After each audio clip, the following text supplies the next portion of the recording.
ఉన్నది।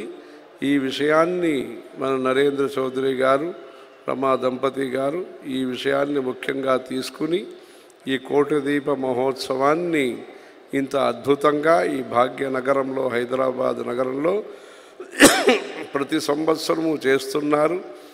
ఈ ఉత్సవాన్ని మన గురువుగారు శ్రీ శ్రీ శ్రీ జయేంద్ర సరస్వతి స్వామివారు ప్రేమతో వారు ఇంకా కృపాపాత్రుడుగా ప్రేమపాత్రుడుగా మన చౌదరి గారు జయేంద్ర సరస్వతి స్వామివారి కృపాపాత్రుడుగా దీన్ని అనేక సంవత్సరాలు నడిపారు। దీనికోసమే మన జయేంద్ర సరస్వతి స్వామివారు హైదరాబాద్ నగరానికి వచ్చి ఈ కోటి దీప మహోత్సవాన్ని ప్రారంభించారు। అందుకే మేము కూడా కొన్ని సంవత్సరంగా ఇక్కడ రావాలన్నా మేము అప్పుడు కంచిలో ఉన్నప్పుడు స్వామివారు రాగలిగారు। అలాగే మన కొత్త స్వామివారు వచ్చిన తర్వాత మేము కూడా దీంట్లో రాగలిగాము।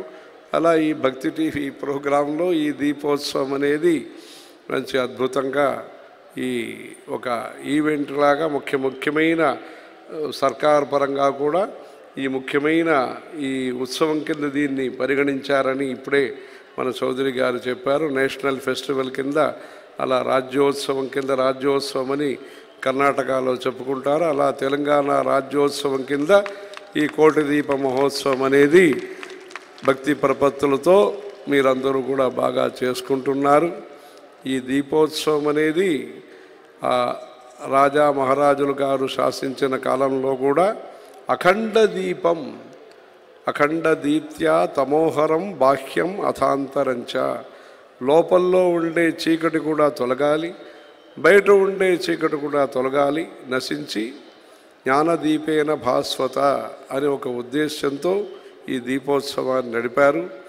మన శాస్త్రాలు ఏముంటాయో వేద శాస్త్రాలు, వైఖానస భగవత్ శాస్త్రం, పాంచరాత్ర ఆగమం, శైవాగమం, ఇంకా అమ్మవారి పూజకి ముఖ్యమైన గ్రంథమైన సౌభాగ్య చింతామణి ఇలాంటి అనేక గ్రంథాల్లో ఈ దీపోత్సవం గురించి వివరంగా చెప్పబడినది।